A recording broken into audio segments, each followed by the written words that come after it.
gente! Estão prontos para fugir? Nossa fuga hoje é para dentro desse livro aqui, 125 contos de Guy de Maupassant, mais precisamente a página 138, que é onde começa o conto O Medo, que eu sugeri que vocês lessem. É importante ter lido para poder entender todas as referências que eu vou fazer. E antes de começar, eu só queria lembrar aquilo que eu expliquei na semana passada. A minha ideia aqui é compartilhar com vocês as reflexões que foram despertadas em mim a partir do conto. São muito mais perguntas do que respostas. E a ideia é que vocês somem os questionamentos que surgiram para vocês com esses que eu vou propor. E a gente tem a oportunidade de se conhecer um pouquinho melhor a partir da literatura. Das várias reflexões possíveis a partir desse conto, eu trouxe 5 para conversar com vocês. A primeira delas tem a ver com o lugar de onde o conto é contado. Numa noite de calmaria, com as águas planas, lembram? Isso me remeteu a esse movimento pendular da vida que oscila entre calmaria e tormenta. Em geral, é da calmaria que a gente consegue olhar com maior lucidez para as coisas que aconteceram com a gente e entender de fato o que é que houve ali. E aí me vieram algumas reflexões. A primeira delas: se eu olhar para a minha vida, o que eu vivi até aqui, eu diria que a minha vida foi calmaria permeada de tormentas ou foi uma tormenta permeada de calmarias? Faz diferença contar de um jeito ou de outro? Será que é o meu olhar diante das situações que determina se aquilo é uma calmaria ou uma tormenta? Será que a gente tem esse poder interno de aquietar as águas? E ainda, a calmaria é de todo boa? A tormenta é de todo ruim? A segunda reflexão vem de algo que me chamou a atenção logo de cara, porque é com que eu trabalho, que foi a divergência de conceito entre o comandante e o marinheiro a respeito do que seja medo. O comandante define a situação que ele sentiu medo pra gente dessa forma: meu navio ficou 6 horas com aquele rochedo encravado no ventre, sendo castigado pelo mar. Já o marinheiro contou pra gente que o medo acontece em determinadas circunstâncias anormais, sob determinadas influências misteriosas, em face de riscos vagos. Ou seja, eles diferem num ponto crucial. Para o comandante, o medo aparece em situações de risco reais, com perigo de morte iminente. Para o marinheiro, o medo surge em situações mais subjetivas, que ele mesmo diz de riscos vagos, são medos imaginários. Não quer dizer que um e outro não sintam medo, ambos sentem. Mas essa conversa começou de uma maneira muito perigosa, que na vida real poderia virar uma briga ou uma conversa mais áspera, porque o marinheiro afirma, ele diz para o comandante: o senhor se engana a respeito da palavra e da sensação que experimentou. Como é que você se sentisse se alguém chegasse e falasse: você não sentiu nada do que você está dizendo que sentiu? Quando na verdade isso foi uma divergência conceitual. Acontece demais, direto. A gente tem concepções diferentes para uma mesma palavra e às vezes um simples alinhamento faz com que aquela discussão ganhe um outro rumo ou nem se transforme num problema.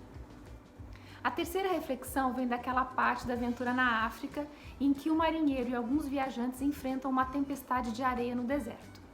Nessa parte da história, eu identifiquei 3 componentes que parecem ser muito comuns na situação de medo. O primeiro deles é a vulnerabilidade acentuada.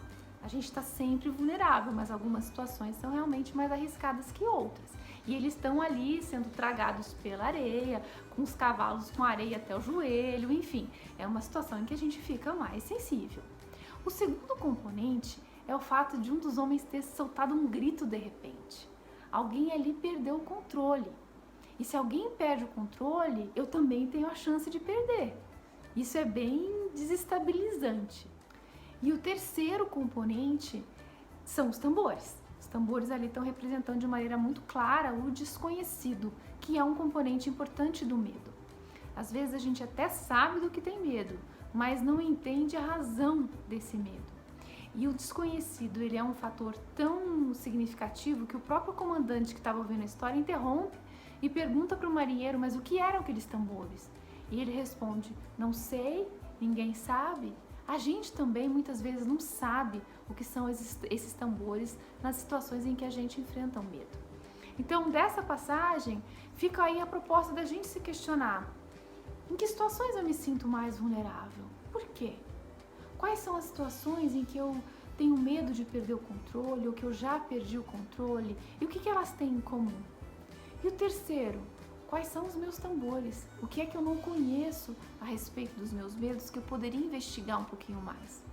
Nesse trabalho de reflexão, pode ser que a gente encontre respostas e consiga se comportar de uma maneira diferente em situações de medo. Pode ser que a gente consiga elaborar plano B para aquilo que nos deixa mais vulnerável ou numa situação de perda de controle. Ao longo aí de muitos anos de análise, eu aprendi a importância de você ter um plano B. O quanto que isso faz com que os medos arrefeçam. A próxima reflexão tem a ver com aquela passagem na floresta da França. Ali teria bastante coisa pra gente discutir, tem a questão da culpa do guarda florestal, tem a questão da tentativa do marinheiro de acalmar a família, mas eu não vou entrar nisso não, porque senão o conto ficaria muito longo. Eu vou direto àquilo que me chamou mais atenção, que foi a diversidade de comportamentos daquelas pessoas que estavam sob a mesma ameaça, todos aqueles que estavam ali dentro da cabana.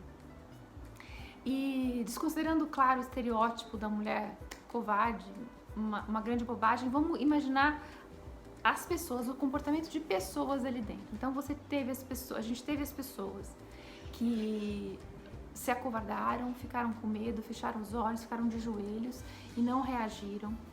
Tem aqueles, como o próprio guarda florestal, que cata a espingarda, ele está pronto para se defender, mas a uma certa distância. Tem um comportamento dos filhos do guarda florestal que catam um machado. O machado já exige aí uma briga mais corpo a corpo, né? Tem a situação do próprio marinheiro que fica paralisado, não vai nem para frente nem para trás.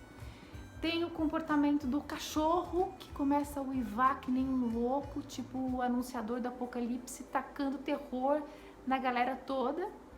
E tem também o que chuta o cachorro para fora, que é o cara que estava acompanhando o marinheiro. Enfim, a gente tem vários comportamentos dentro de uma mesma situação. E aí, lógico, vem a pergunta: quem eu sou? De qual comportamento meu se aproxima mais?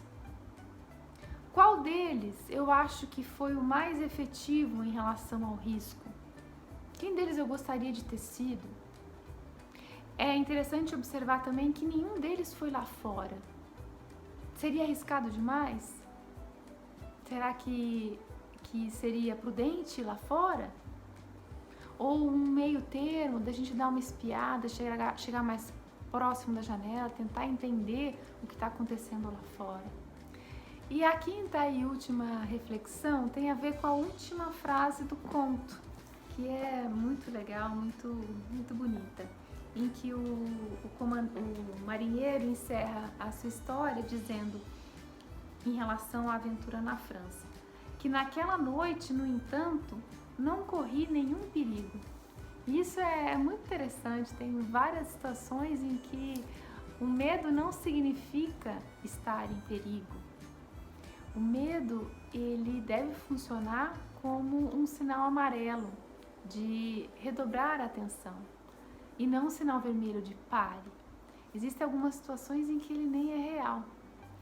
É importante muito discernimento, muito autoconhecimento para a gente poder ir desvendando essas situações e, claro, não se colocar em risco desnecessário, mas também não deixar de aproveitar algumas coisas da vida por causa de medos imaginários. E paralelo a todo esse trabalho de autoconhecimento, existe sempre a possibilidade da gente exercer a coragem, de exercitar a coragem.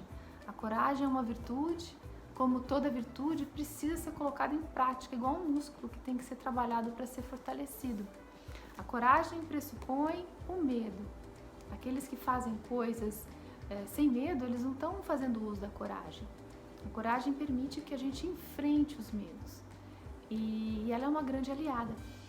Eu aprendi isso com a ajuda dos livros, estudando a Odisseia, vendo lá toda a jornada do Ulisses, o quanto a coragem foi necessária e o quanto ele a colocou à prova e ela foi se fortalecendo.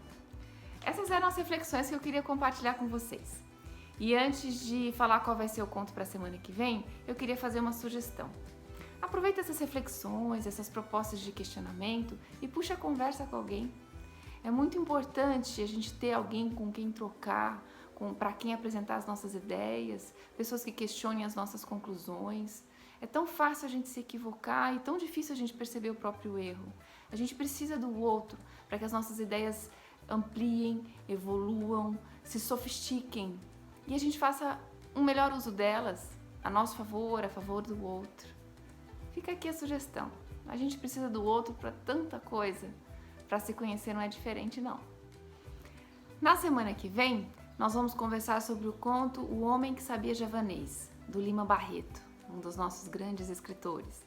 É um conto bem conhecido, talvez vocês já tenham lido, mas eu sugiro a releitura, sempre vale a pena. A sinopse é muito simples, é um homem que se candidata a uma vaga de professor de javanês que ele vê no jornal, sem nunca ter tido contato com a língua, sem nem saber onde ficava Java. E o conto se desenrola à medida que ele vai, contando para um amigo como é que ele fez para conseguir um emprego, para se manter no emprego e para se dar muito bem. É um conto tranquilo de ler, com algumas passagens divertidas, mas que traz embutida questões bem delicadas, muito presentes em nosso tempo e que eu acho que vale a pena a gente conversar.